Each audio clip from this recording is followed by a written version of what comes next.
So I got invited by the African Women's Leadership Organization at IU to come speak on sexual pleasure, and African women. So I'm kind of going to be doing like what's the word? Myth, facts, stereotypes, and all of that stuff. So I'm super excited to have gotten this invite to come speak, based on my work. Um, my work basically spoke for me, so let's see how that goes. Fingers crossed. I hope to have a lot of fun, having these conversations with women, and yeah. This is my outfit for today's speaking engagement.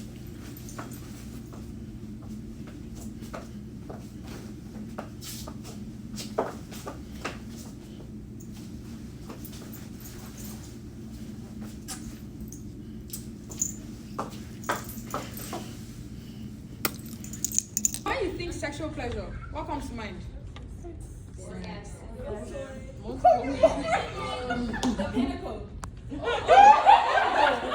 Okay. Tell me more words.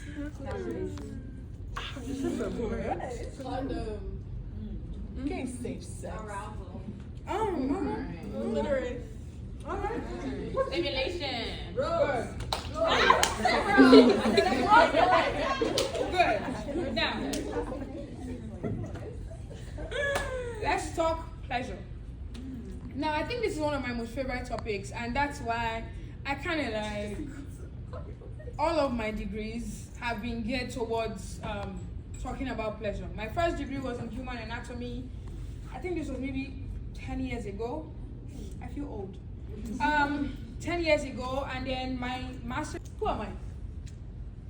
I think I was 3 or 4 here. Anyways, I'm just when I was 7, I saw my mother holding this book with one of my aunties. Has anyone ever seen this book? Mm-hmm. Oh, okay. She was holding the book, and then when I came in, she was like, and I was like, what is that? And she was like, it's not for kids.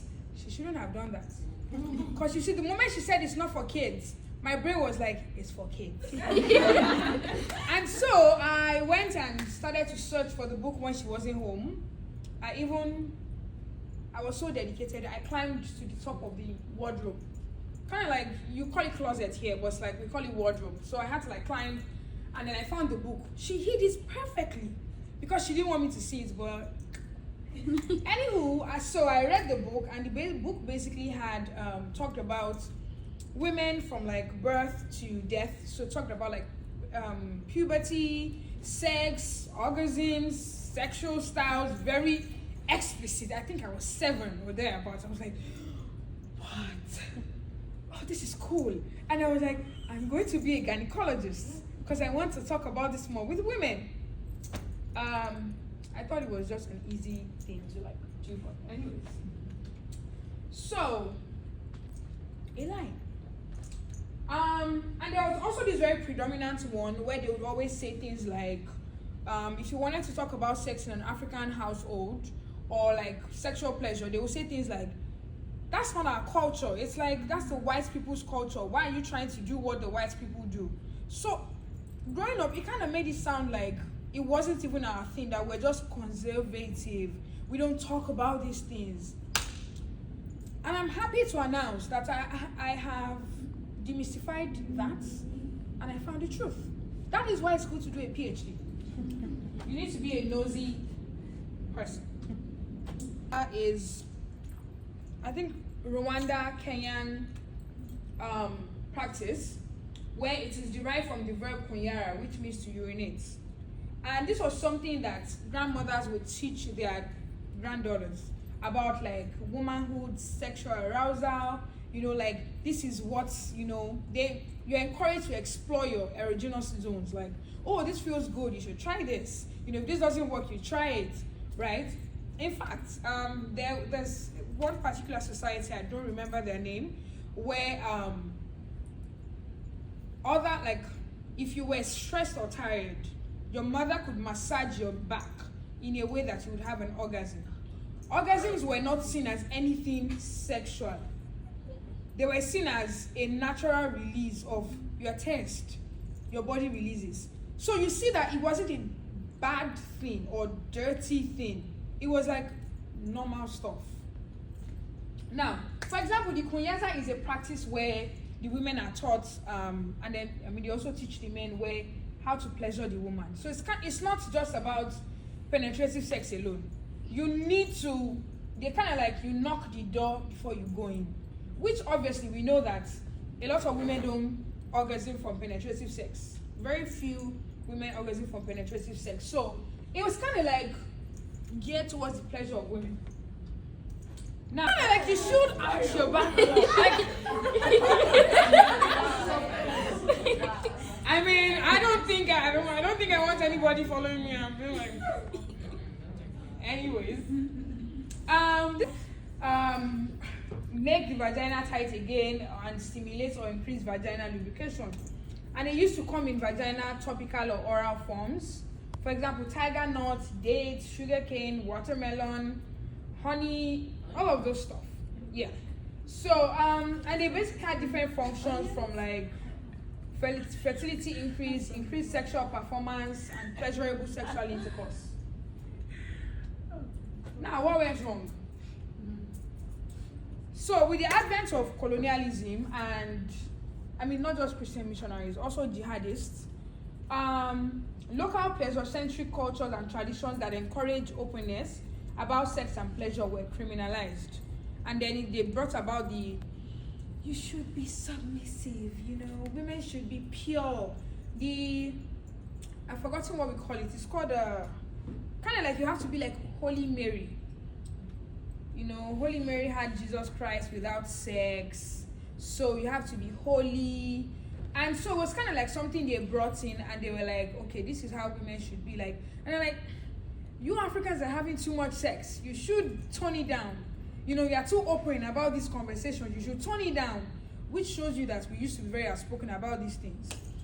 And the Western ideas of sexuality and sexual pleasure were wrapped around shame and guilt. If you want to stop somebody from doing something, start to shame them for it. They start to be like, oh, okay, we shouldn't. And they. So with the belief that Africans were crude, over-sexualized, and needed to be tamed. For example, Africa is a very hot continent. Most of Africa is a very hot continent, and so we didn't used to wear a lot of clothes. So when they would come, they would be like, a lot of things were not seen as sexual organs. Like the breasts were not seen sexually. The buttocks were not seen sexually. In fact, a lot of it was seen as normal body. But they would come and be like, African men have really big penises. Why? And I'm like, why are you bothered about another person's genitals? There was absence of historical documentation because a lot of the African continent relied on oral form of transmission of traditions. So what happens is that when you break that, it's no longer transmitted, and then it just starts to, like, people with the knowledge start to die away. So these pleasure-centric practices were not passed down, and you'd only hear more about the negative ones like FGM, breast ironing, HIV/AIDS disease prevalence. It's targeted. It's an intentional thing where they don't want to talk about like the good parts. They make it sound like Africans are always doing FGM. They're so bad. I'm like, now, how do we reclaim sexual pleasure as African women? Number one, education, sort of like what we're doing. Advocacy, which basically means start talking about these things, like normalize these conversations. That's the only way we can reclaim sexual pleasure. Creating safe spaces. This is a safe space, right? Where we can talk about these things, no weird, judgy eyes. Coaching, which is what I do as a sex coach, help women who are new to either maybe their sexual debut or maybe they just have issues and they need help. And basically destigmatizing female sexual pleasure. The more you talk about it, the more you remove the stigma from it. Talk sex with sugar. So I basically talk a lot about all things sex and sexual pleasure with women. Basically, a lot of the things people don't talk about, like sexual pleasure postpartum. What's that like? Or like, I once had somebody on the show that had tried about 4 or 5 different contraceptive methods before she found the one that worked for her. So those are the kind of things I talk about on my podcast, and it's fun. And yeah, I mean, if anybody wants to maybe talk with me on my podcast, you can find me. Yeah, the idea is to, it's a very, and again, all for like my African girls, because who else would do it if not me?